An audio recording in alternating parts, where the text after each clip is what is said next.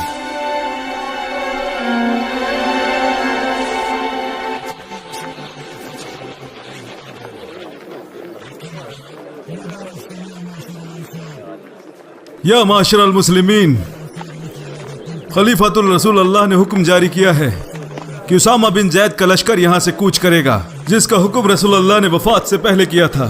उसामा के लश्कर का हर सिपाही अलजुर्फ के मुकाम पर शामिल हो रहे हैं। या माशरल मुस्लिमीन, उसामा के लश्कर का कोई सिपाही बाकी न रहे।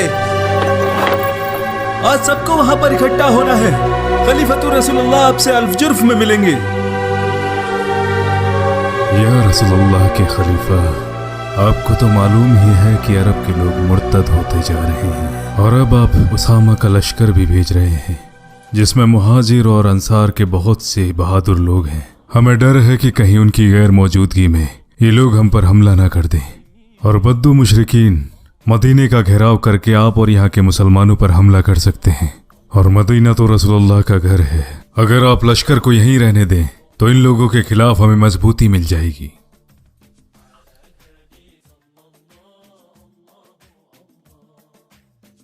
वल्लाही अगर मुझे यकीन भी हो जाए कि मुझे यहाँ के जानवर नोच खाएंगे, फिर भी मैं रसूलुल्लाह के हुक्म के मुताबिक उसामे के लश्कर को भेज दूंगा। जो काम रसूलुल्लाह ने शुरू किया है मैं उसको रोक नहीं सकता। अगर मैं यहाँ अकेला भी रह गया फिर भी मैं लश्कर भेजूंगा। आपको बात समझ आ गई होगी उमर।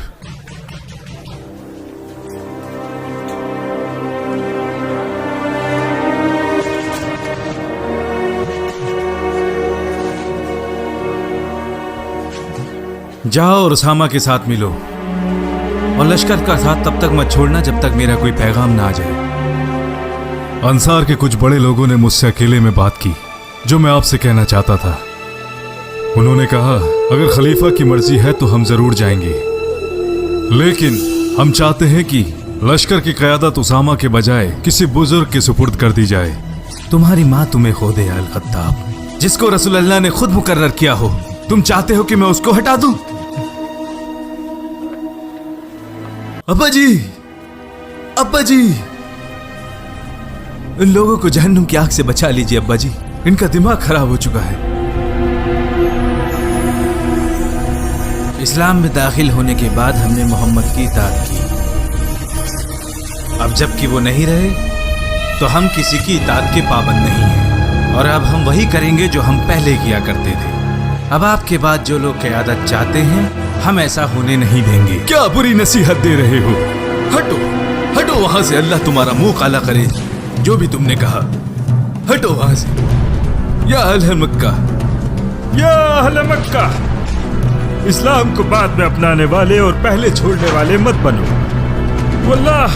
वल्लाही एक दिन ये इस्लाम सारी दुनिया में फैल जाएगा, जैसा फरमाया रसूलुल्लाह सल्लल्लाहु अलैहि वसल्लम ने। मक्का के लोगों, अल्लाह से किया गया अपना वादा क्यों भूल रहे हो? क्या इतना काफी नहीं जो तुमने इस्लाम अपनाने से पहले खो दिया? मोहम्मद तो महज एक इंसानी रसूल थे जो एक अमानत के साथ आए थे, उम्मत को नसीहत दी और हमें एक वाज़े रास्ते पर छोड़ दिया। अरे उन्होंने तो तुमसे गवाही मांगी और वो आप पर गवाह बने, ताकि बाद में आने वाली उम्मत पर आप लोग गवाह बन सको। तो फिर दीन कैसे उम्मत तक पहुंचेगा जब नबी की वफात के साथ ही खत्म हो जाएगा? सल्लल्लाहु अलैहि वसल्लम। वल्लाह ये दीन मशरिक से लेके मगरिब तक पहुंचेगा। तो मेरी बात याद रखो कि मुनाफिकीन तुम्हें तुम्हारे दीन से दूर ना कर पाए। वो आपसी कबीले में मुकाबले के लिए दीन को बस एक जरिया समझते हैं। तुम में से रसूलुल्लाह का करीबी वो है जो रसूलुल्लाह का वफादार है और जो रसूलुल्लाह की सुन्नतों पर अमल करके दीन की हिफाजत करता है। ऐ लोगों खुद को तबाही से बचा लो। वल्लाह खुद को तबाही से बचा लो।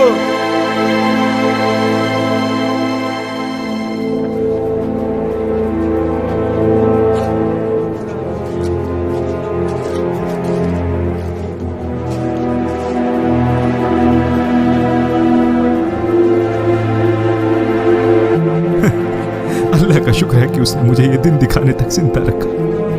रसूल अल्लाह ने सच ही कहा था। हाँ बच्चे, रसूल अल्लाह ने इसकी पेशन गोई पहले ही कर दी थी। आपको याद है उमर ने क्या कहा था?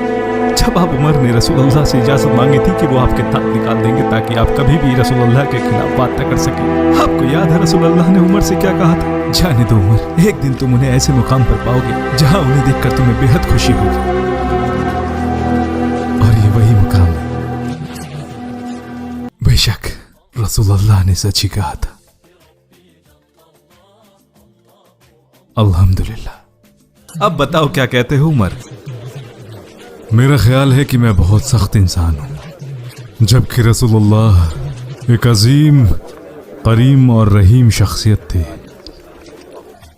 मैं बस अल्लाह का बंदा हूं, जबकि रसूलुल्लाह हम सब से कहीं बढ़कर हालातों की सही समझ रखते थे। अगर तुम्हारे अब्बा यहाँ होते तो मैं उनका माथा चूम लेता। उनकी वजह से अल्लाह ने इस्लाम को एक अजीम फितने से बचा लिया। जिस जबान को वो इस्लाम के खिलाफ इस्तेमाल किया करते थे, आज उसके हक में इस्तेमाल कर रहे हैं। आपसे कोई शिकवा नहीं अबू हफ्स। जब मेरे अब्बा मुशरिक हुआ करते थे तो मेरा दिल भी वही कहता था जो आपका दिल कहता था, लेकिन एक बेटा होने के नाते मुझे इनकी फिक्र और परवाह थी। आपने इस्लाम के हक में सख्ती दिखाई है। अगर आप सख्ती करते हैं तो दूसरी तरफ रसूल अल्लाह के खलीफा नरम दिल हैं और इस तरह आप एक दूसरे को मुतवाजिन करते हैं ताकि ज्यादा सख्ती हमें दूर न कर दे या ज्यादा नरमी हमें कमजोर न कर दे। अबू बकर, जब हमने उन्हें अपना खलीफा माना तो उन्होंने फरमाया, उमर तुम मुझसे ज्यादा मजबूत हो। मैंने कहा, मेरी ये मजबूती आपकी खिदमत के लिए है। हमने उन्हें देखा है जब वो नमाज में कुरान की तिलावत करते हैं तो उनके आंसू थमते नहीं हैं। मुझे लगा कि कहीं लोग उनकी नरम दिली का गलत फ़ायदा न उठा लें। फिर अल्लाह ने हमें उन्हें रसूलुल्लाह का खलीफा बनाने की तौफीक दी। तब हमें पता लगा कि लोगों के हकूक़ के लिए वो कितने सख्त और मजबूत हैं। उमर का उनसे क्या मुकाबला। सच कहा रसूलुल्लाह ने, असली ताकत जिस्मानी ताकत नहीं है। वो देखो कौन आ रहा है।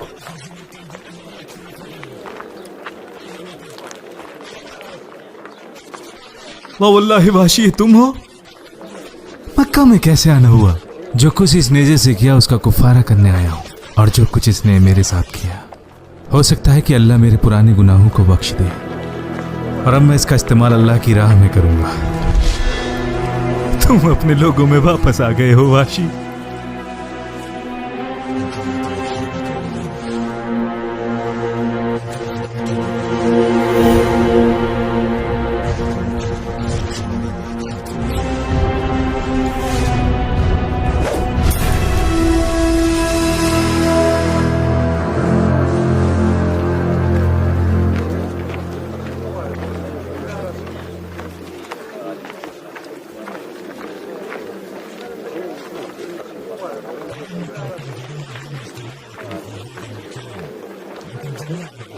या अबा बकर, ये सभी लोग गतफान, असद, अब्स, दुबियान और बकर कबीले की जमात की हैसियत से आए हैं।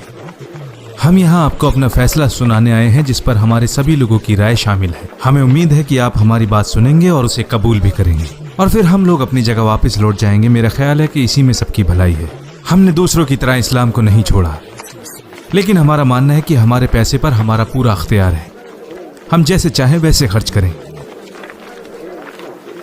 हमने ज़कात और सदक़ात दिए जब तक रसूल अल्लाह थे, मगर हम अब अपने माल को अपने तरीके से खर्च करने के लिए पूरी तरह से आज़ाद हैं। हम आपसे मिलकर ये बात करना चाहते थे ताकि हमारे बीच सब कुछ साफ हो जाए। अपने लोगों को वहां से हटा लें, क्योंकि हम उन्हें अब अपने इलाकों में देखना नहीं चाहते। मेरा ख्याल है आप समझ गए होंगे। क्या तुम उसको बंद करना चाहते हो जो तुम रसूलुल्लाह को दिया करते थे? किस बिना पर? और फिर मैं कैसे रसूलुल्लाह का खलीफा हुआ अगर मैं लोगों के ज़कात के मामले को भी बरकरार न रख पाया, जो लोगों के माल में अल्लाह का हक है? क्या रसूलुल्लाह की वफात से दीन में तब्दीली आ सकती है, जबकि अल्लाह अल-हय्युल क़य्यूम है और उसके लिए मौत नहीं है? अगर हम तुम्हारी बात मानकर नमाज और ज़कात में फ़र्क पैदा कर दें तो यह ऐसा होगा कि हम किताबुल्लाह के कुछ हिस्से पर ईमान लाएं और बाकी का इनकार कर दें। इस्लाम के उसूल एक रस्सी की तरह है। अगर तुमने एक भी धागा काटा तो पूरी रस्सी खत्म हो जाएगी। इसके अलावा आज इस्लाम की अपनी रियासत, हुकूमत, उम्मत और जमात है, और जो कुछ तुम आज कर रहे हो वो सिर्फ एक बगावत और नाफरमानी है। और अगर हमने आज तुम्हें छोड़ दिया तो ना इस्लाम की हुकूमत बाकी रहेगी और ना जमात, ना ही निजाम, ना वल्लाही जिसने मोहम्मद को दीन हक के साथ भेजा है। तुम ज़कात दोगे और अपने सदकात भी भेजोगे जैसे रसूलुल्लाह के वक्त में किया करते थे। इसमें कोई कोताही नहीं होगी। समझ गए? अब तुम लोग जा सकते हो।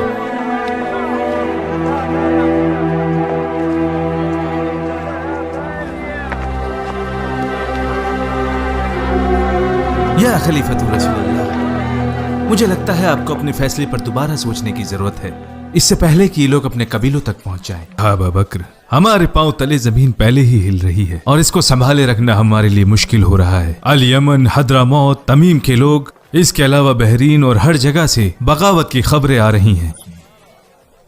इन लोगों ने पहले ही इस्लाम छोड़ दिया है और ये इलाके हमसे बहुत दूर भी हैं, जबकि ये लोग, इन्होंने अभी तक इस्लाम नहीं छोड़ा।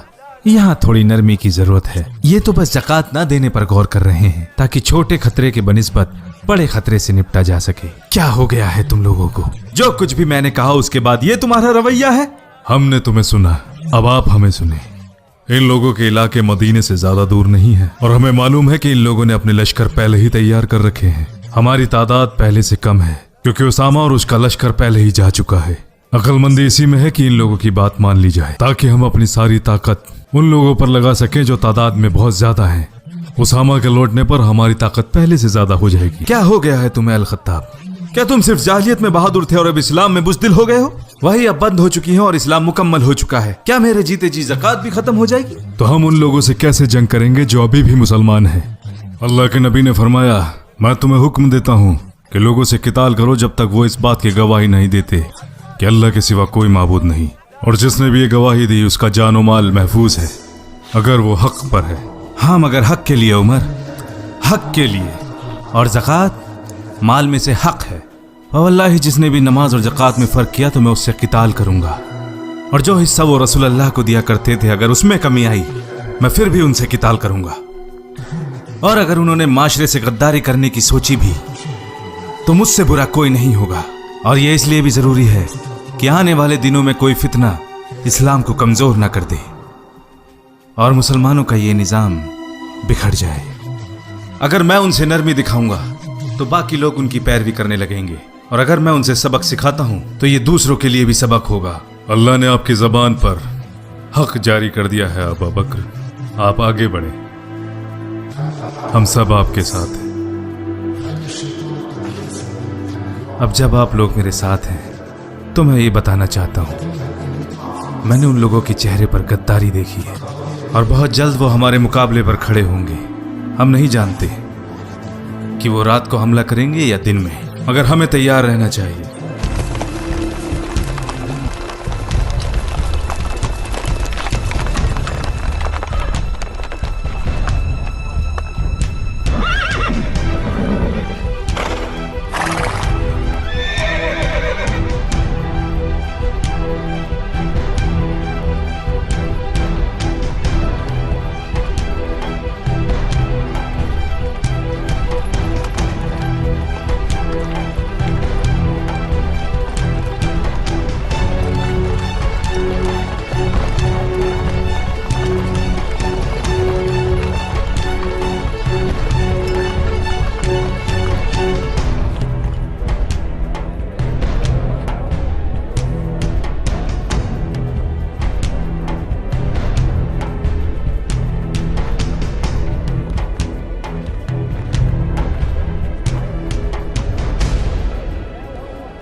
अपने अपने हथियार संभाल लो।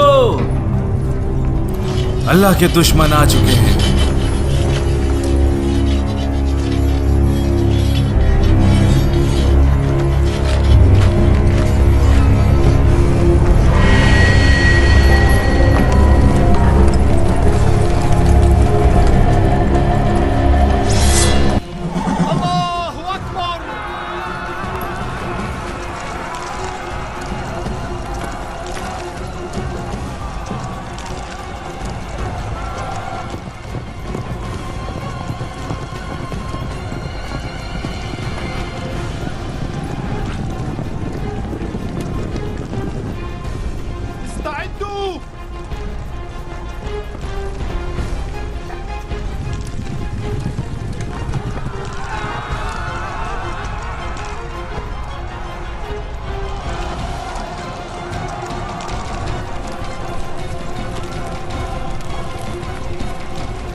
खबरदार हो जाओ, खबरदार हो जाओ और मदद के लिए पहुंचो।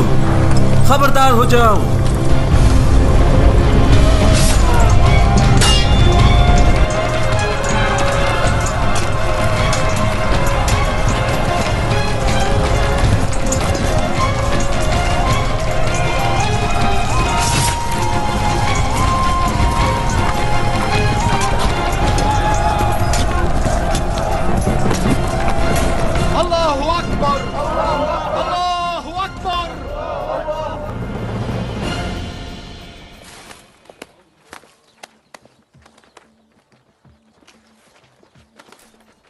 कोई बुरी खबर है? नहीं, खुशखबरी है। अच्छा, अस्सलामु अलैका या खलीफत रसूलुल्लाह।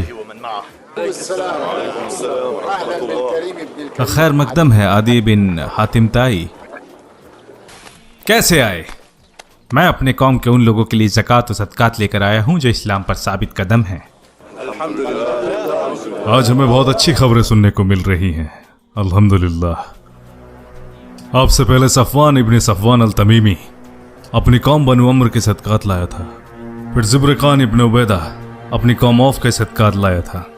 और जब हम उन्हें दूर से देखते तो हर कोई कहता कि ये ज़रूर खबरदार करने वाला है, सिवाय रसूलुल्लाह के खलीफा जो कहते कि खुशखबरी देने वाला है। और अल्लाह के फजल से ऐसा ही हुआ जैसा रसूलुल्लाह के खलीफा ने कहा। धुलकस्सा के लोगों पर आपकी फतेह की खबर दूर दूर तक फैल चुकी है और अब सर्दोबियान जैसे लोगों की शर्मनाक शिकस्त की भी, जिससे बाकी लोगों का यकीन टूट चुका है। उनमें से बहुत से लोग वापस जाकर अपने सदकात ले आए हैं और जो लोग अभी तक मुर्तद हैं ज्यादातर तौले अल असदी के साथ शामिल हो चुके हैं और कुछ मुसैलिमा के साथ, जिससे उसकी फौजी ताकत बढ़ी है। हमारा सामना उनसे बहुत जल्द होगा इंशाअल्लाह। और ये सदकात जो हमें मिले हैं वो हमारी पहली फतेह है इंशाअल्लाह। मेरी उम्र भी आपको लग जाए, अगर आप ना होते तो हम तबाह हो जाते।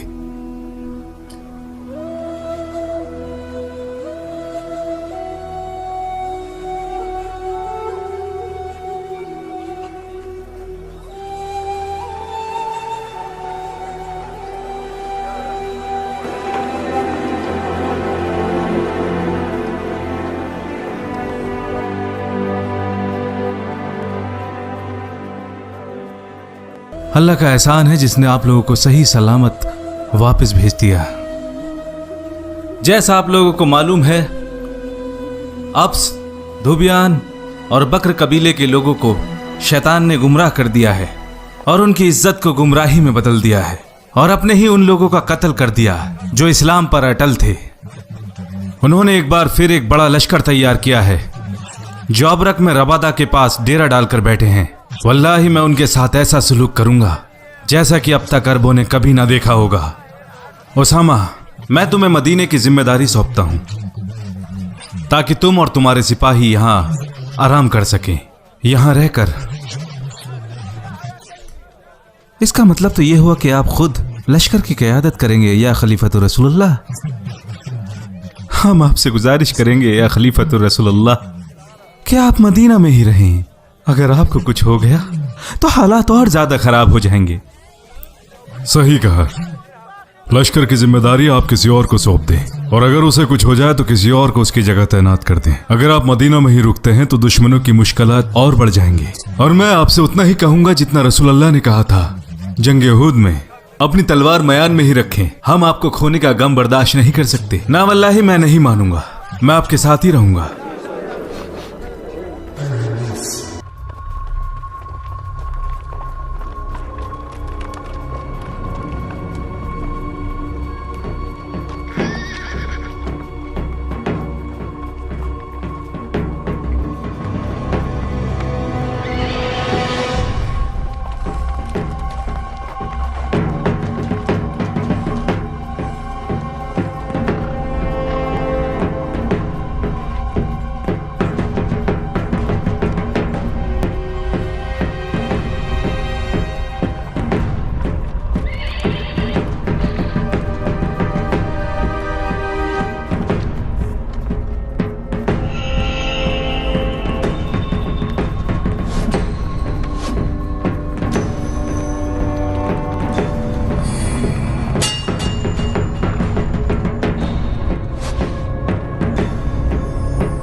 हमें खलीफतुर रसूलुल्लाह से मिलना है।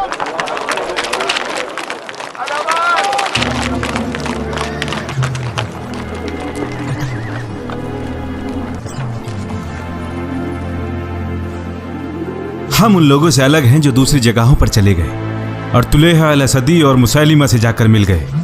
हमारा उनसे कोई लेना देना नहीं है और ना ही हमारा उन पर कोई हक है। हम तो बाकी लोगों की तरफ से हैं और तौबा करते हैं जो भी हमने किया, और आपका साथ अब कभी ना छोड़ेंगे। और जो कुछ हम रसूल अल्लाह को दिया करते थे वही हम आपको भी देंगे। हमें अमान बख्श दें खलीफतुर रसूलुल्लाह। हम पर हक वाज़े हो गया है और हमें मालूम है कि अल्लाह आपकी मदद करेगा।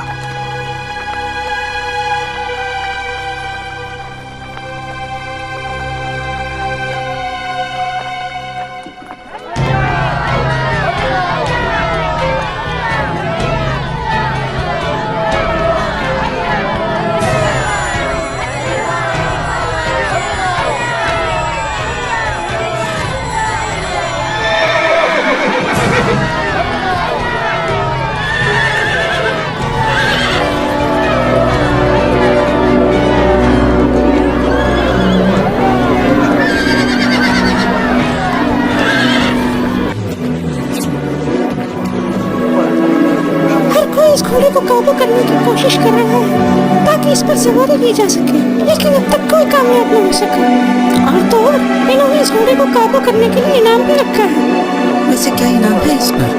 ये घोड़ा, और जो कोई भी इसको काबू करेगा वो इसका मालिक होगा।